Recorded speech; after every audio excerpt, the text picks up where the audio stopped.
Bonjour mes frères et sœurs, que le Seigneur nous accorde une journée bénie où par sa grâce nous ferons place à sa voix.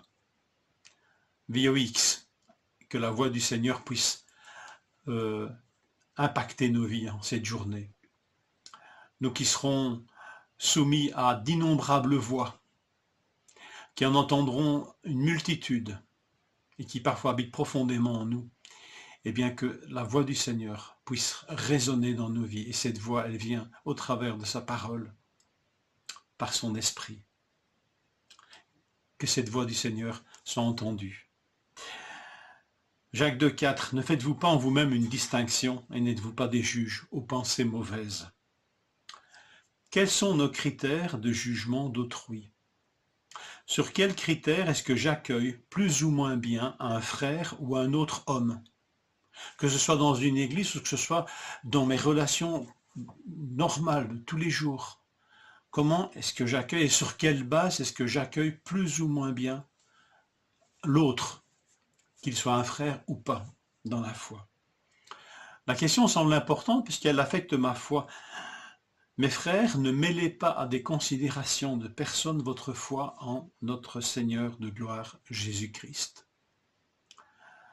Il semble que certains critères de jugement d'autrui puissent polluer notre foi en Jésus.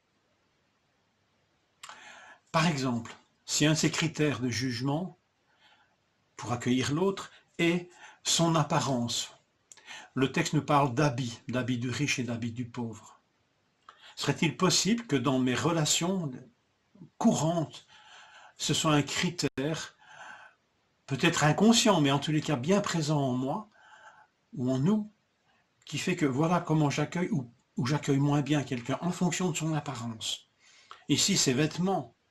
Mais est-ce qu'il est bien? Est-ce qu'il est beau? Est-ce qu'il est belle? Est-ce qu'il répond aux critères physiques de la santé? Est-ce qu'il répond, est-ce qu'il est beau ou belle de figure? Est-ce que j'en serais au stade où quelqu'un qui est moche, tout de suite suscite en moi une espèce de méfiance et d'accueil plus que mitigé? Est-ce que quelqu'un qui est en surpoids serait moins bien accueilli d'emblée que quelqu'un de svelte, de mince et de soigné? Est-ce que de tels critères habitent dans mon cœur? À nous de l'évaluer, bien sûr. Le deuxième critère de jugement qui est mis en évidence ici, c'est le niveau social, la position sociale, puisqu'il est question de riches et de pauvres. Est-ce que j'accueille plus ou moins favorablement, spontanément, ou est-ce que je suis dans la méfiance tout aussi spontanée en fonction du niveau d'études peut-être, de la personne que je rencontre, de sa profession, du quartier dont il vient, ou l'endroit où il habite, de la voiture qu'il conduit ou qu'elle conduit? Est-ce que de la profession, oui, qu'il exerce, je l'ai déjà dit, voilà, est-ce que la position sociale de celui ou celle que je rencontre influe immédiatement sur ma manière de l'accueillir ou pas? Il est piquant de voir que l'interpellation ici est donnée à des disciples dans leur rassemblement. Si quelqu'un entre dans votre assemblée, et c'est interpellant, parce qu'ils sont rassemblés au nom de Jésus-Christ.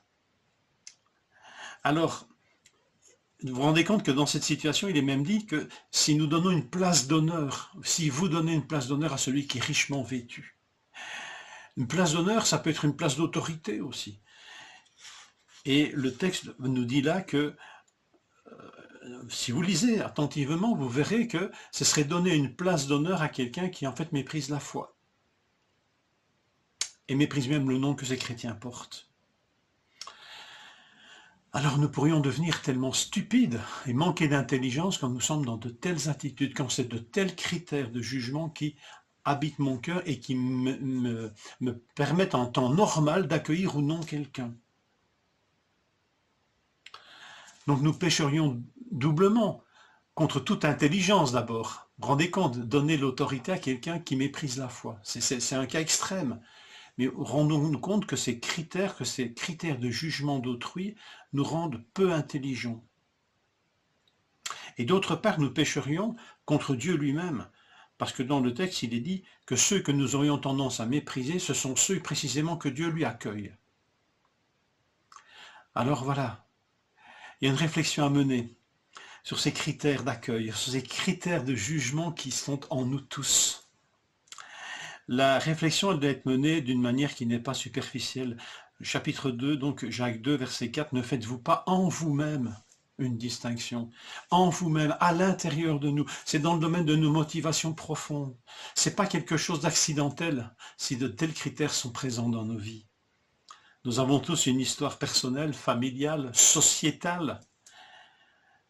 Seigneur, pourquoi est-ce que j'accueille les gens? Enfin, c'est une réflexion à mener au plus profond de nous. Le Seigneur nous y a d'ailleurs encouragé, nettoie premièrement l'intérieur de la coupe et du plat, afin que l'extérieur aussi devienne net.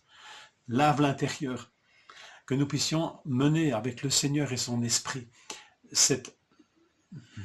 ce voyage un petit peu à l'intérieur de nous-mêmes, dire Seigneur, est-ce que de telles motivations m'habitent spontanément, de tels critères de jugement? Écoutons la voix du Seigneur. Vous êtes des juges aux pensées mauvaises, encore une fois, les pensées.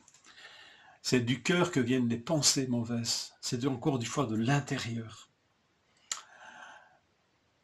Il y a de la force à reconnaître certaines de nos tares, de nos déviations qui se nichent même à l'intérieur de nous-mêmes profondément.